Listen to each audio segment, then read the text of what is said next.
ఇవాళ తెలంగాణ హైకోర్టులో బీసీలకు 42% రిజర్వేషన్లను సవాల్ చేస్తూ దాఖలైన పిటిషన్లపై విచారణ జరగనుంది. హైకోర్టు చీఫ్ జస్టిస్ నేతృత్వంలోని బెంచ్ విచారణ జరపనుంది. హైకోర్టు ఎలాంటి నిర్ణయం వెల్లడిస్తుందా అన్న దానిపై ఉత్కంఠ నెలకొంది.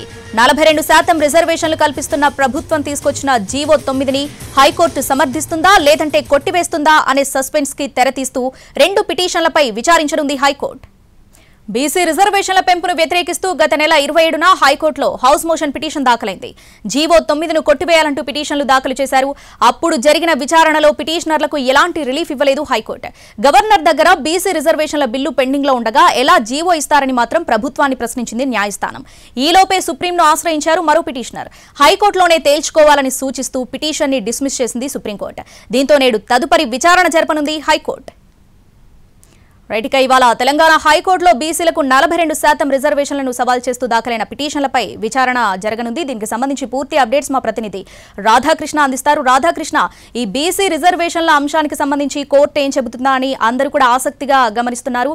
సో ఈ నేపథ్యంలో ఎన్ని గంటలకు విచారణ జరగబోతుంది? జీవో కోర్టులో నిలబడడానికి ప్రభుత్వం తరపున ఎటువంటి స్ట్రాంగ్ ఆర్గ్యుమెంట్స్ వినిపించనున్నారు? డీటెయిల్స్ ఏంటి? శ్రావణి, స్థానిక సంస్థల ఎన్నికల నిర్వహణ అనేది ఇవాళ జరిగే హైకోర్టులో జరిగే వాదనలు, ఆ తర్వాత హైకోర్టు ఇచ్చే తీర్పు పైన ఆధారపడి ఉందనేది మనం ఖచ్చితంగా చెప్పాల్సిన పరిస్థితి అయితే కనబడుతుంది. ఎందుకంటే జీవో 9ని సమర్థిస్తూ కొన్ని పిటిషన్లు దాఖలయ్యాయి, అలాగే జీవో 9ని వ్యతిరేకిస్తూ పిటిషన్లు దాఖలు కావడం జరిగింది. దీనిపైన 27వ తేదీ నాడు అంటే సెప్టెంబర్ 27న దాఖలైన పిటిషన్లపై విచారణ జరిపిన తర్వాత ఎన్నికల సంఘానికి అలాగే రాష్ట్ర ప్రభుత్వానికి పూర్తిస్థాయి ఆదేశాలు జారీ చేసింది హైకోర్టు. తదుపరి విచారణలు అంటే వెకేషన్ తర్వాత అక్టోబర్ 8వ తేదీన అంటే ఈ రోజు జరగనున్న విచారణ సందర్భంగా పూర్తి స్థాయి నివేదికను అందజేయాలంటూ కూడా అప్పటికే ఆదేశాలు జారీ చేయడం జరిగింది. కాబట్టి ఈ రోజు జరిగే విచారణ అనేది చాలా కీలకంగా మారబోతుంది. ఆ విచారణ పైన ప్రస్తుతం రాష్ట్రం మొత్తం కూడా ఎదురు చూస్తున్న పరిస్థితి ఉంది. ఎందుకంటే స్థానిక సంస్థల ఎన్నికలకు సంబంధించి ఇప్పటికే నోటిఫికేషన్ కూడా జారీ చేయబడింది.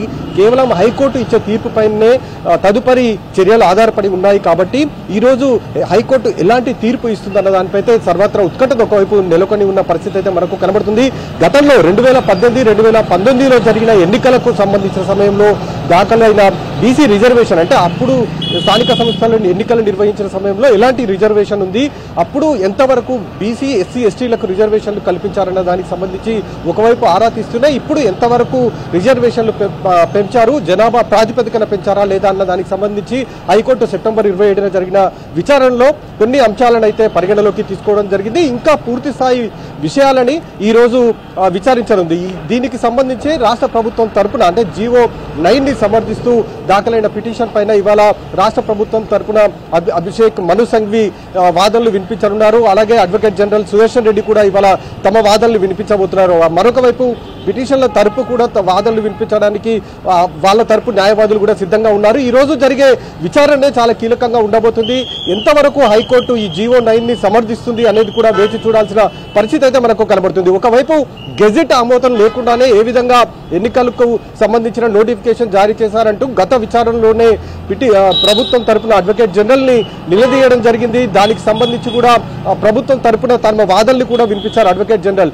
ఇప్పటికే అసెంబ్లీతో పాటు కౌన్సిల్లో కూడా ఈ రెండింటిలో కూడా జీవో 9ని ఆమోదించడం జరిగింది. కాబట్టి గవర్నర్ గెజెట్ కి సంబంధించిన ఆమోదం ఉన్నా లేకున్నా ప్రస్తుతం ఈ 2 సభల్లో కూడా ఆమోదం పొందింది. కాబట్టి దానికి సంబంధించి ఎన్నికలకు సంబంధించిన నోటిఫికేషన్ జారీ చేశామంటూ కూడా గతంలో అడ్వకేట్ జనరల్ గత విచారణలో పేర్కొనడం జరిగింది. కాబట్టి దీనికి సంబంధించి ఇవాళ ఇంకా కొన్ని పిటిషన్లు దాఖలు కూడా కావడం జరిగింది. అంటే ఇంప్లీట్ పిటిషన్లు కూడా దాఖలయ్యాయి, సమర్థిస్తూ దాఖలయ్యాయి. ఇందులో ఆర్ కృష్ణయ్యతో పాటుగా మరికొంతమంది ఇంప్లీట్ పిటిషన్లు కూడా దాఖలు చేశారు. కాబట్టి వీళ్ళ వాదనలు కూడా ఇవాళ హైకోర్టు విననుంది. మరి ఏం చెప్తుంది హైకోర్టు అనేది వేచి చూడాల్సి ఉంది. మరికొద్ది సేపట్లో విచారణ ప్రారంభం కాబోతుంది. శ్రావణి.